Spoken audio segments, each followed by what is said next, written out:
Gotham State. Pratik Jain. And what's the name of your company? Klove. And when did you form your company? September 2005. And how did you guys meet? We met at a party. Tell me about the party. Well, we were just family friends, and we met, and then we were discussing our careers, our work in future, and then we just wanted to do something interesting about our lives, and so this idea came along on how to maybe work on design, and that's how we sort of moved forward in this direction. And what did you study? Design? No, we both haven't studied design. I studied business, and he's a chemical engineer. Actually, when we started out, we kind of didn't know what we wanted to do, but we both knew that we wanted to express our creativity in a certain way. So I think one conversation and one discussion led to the other, and we wanted to start exploring the idea of creating objects which which you can put in a home, and we didn't have a design mentor. We sort of knew that there's a large pool of skills that we can, in terms of craftsmen, that we can work with and create things, and that's pretty much how we got together and did our first collection. Well, we knew about them, and then sort of it was. How did you know about them? Well, in India, the scientific glass industry is quite famous, and so a lot of scientific glassware is exported to a lot of other countries from here. It's always been like that for the past many years. In fact, I would say for the past 30-40 years. And but the idea of when we saw that whole thing, we wanted to take that segment into the decorative segment, product segment, and that's how the whole challenging thing to us came across. Actually, what happens is that in India, you find a large pool of skills, but everybody is doing the same repetitive work, and but because they do it in such large quantities, that to start experimenting something new is always a challenge, because it's always about making your money first, and or trying to explore things which may or may not work. So the challenge was also in terms of you as a craftsman, say a carver or a wood carver is just, he's skilled to do something, but he is just doing the same thing again and again, and so the novelty value of that craftsmanship wears out in the eyes of the person who's been seeing it for many years. But the skill is there. So to apply that skill in a more innovative way, which is where the design sensibility is more ours and not what they're expected to do, was the initial challenge. And when we started our work, it was not also about glass as such. We wanted to create beautiful things, and since we didn't have technical knowledge in any of the areas, we were open to experimenting with a lot of materials. As we went along, what are the materials? We still work a lot with metal. We at times we work with stone. So it's as designers or as people who want to create something beautiful, we try and see we create the form first, and we create there's a particular idea, and then that ideation leads to a form or a product, which then at that stage we try and figure out whether we want to make it in glass or we want to use it and make it in metal. So it's not so much about the material when we are designing, but it is a lot to do with what the design is all about. Yes, we have, because there are two reasons for it. Glass is actually a beautiful material to work with. It takes to a form so beautifully, and it responds to light, and it creates a certain amount of drama in our work, which is somehow we love. And the other is people respond very well to glass. So it's all about how it's perceived. That's the back end of any product, I would say, in terms of, any product we make out of glass, and which is especially for the mass market, for example, made in numbers.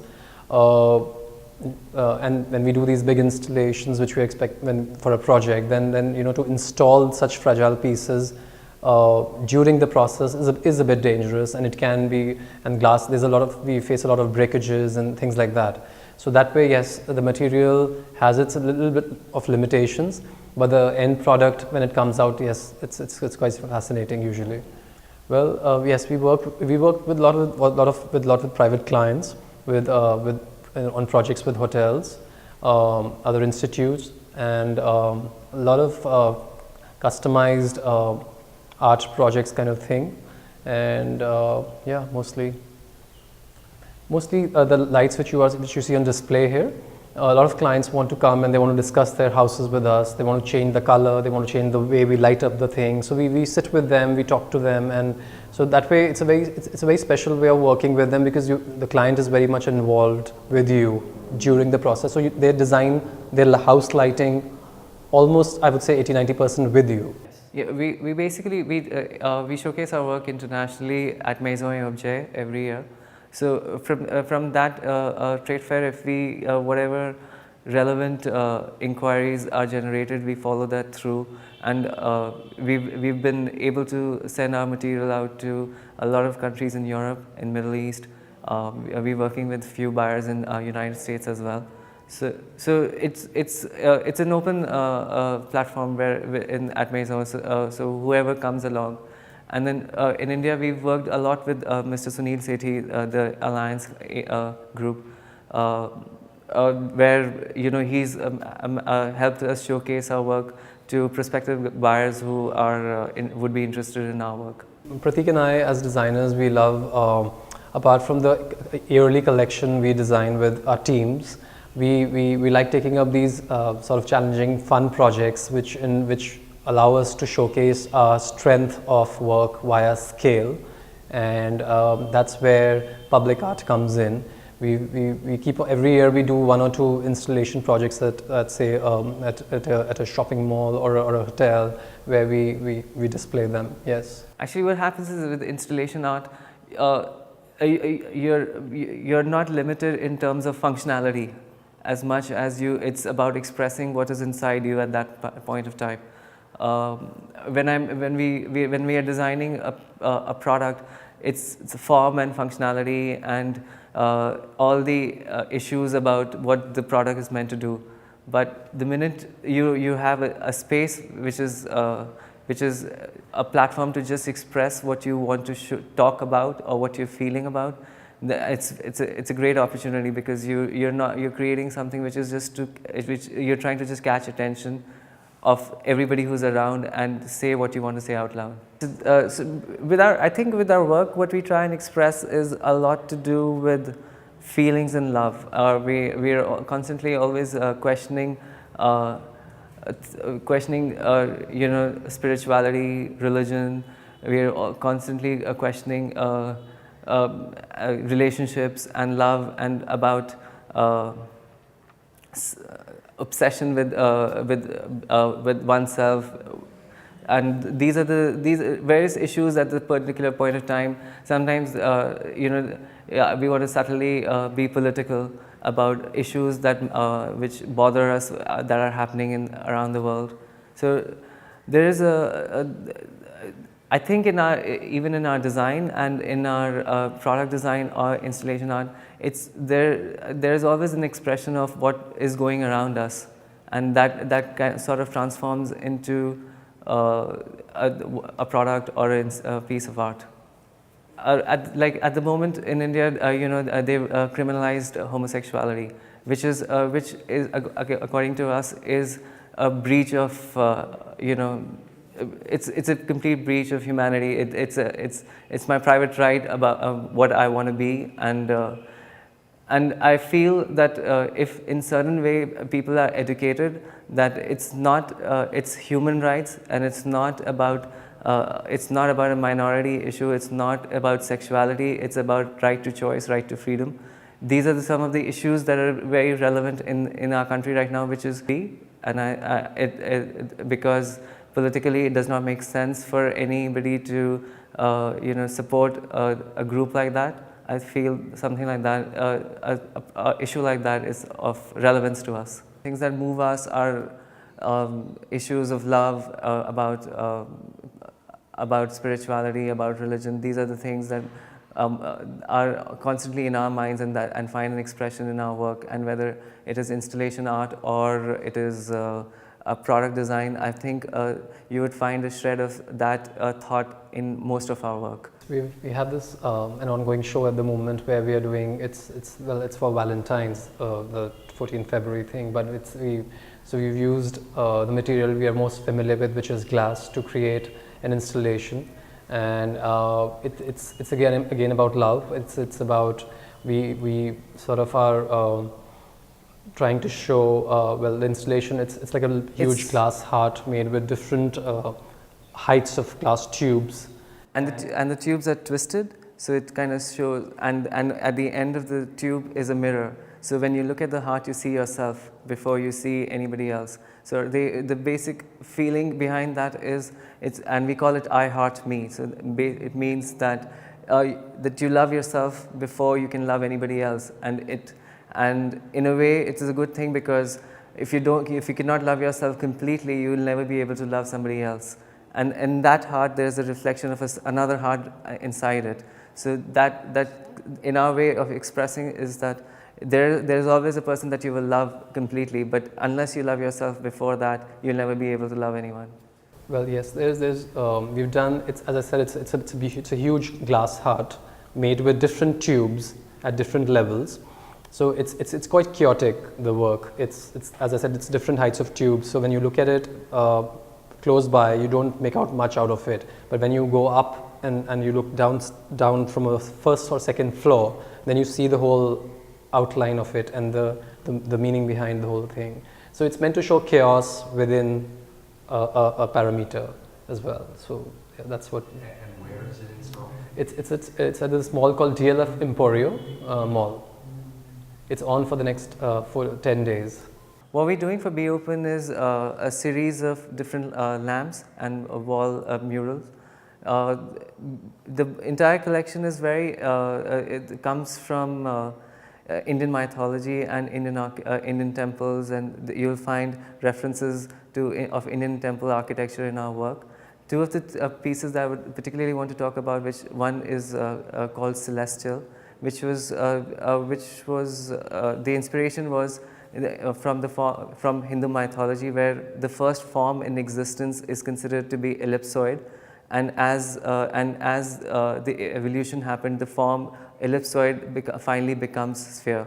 So we've done a series of 6 lamps, where these are floor lamps, where the first form is a glass ellipsoid, and as it progresses into the next lamp, the glass starts tapering off, and its stone starts to come, and the form from ellipsoid becomes a sphere.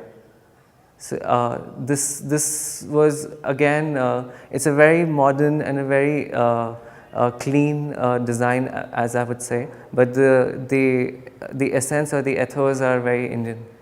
Well, as my partner said, that the sensibility for the show was on very clean lines and on a very minimalistic approach, but how to convert the whole mythology and those factors into our minimalistic thought process and the final product was the challenge, where we worked with 2 materials here, glass and stone, and the glass, the initial fluid glass form eventually goes into a solid sphere.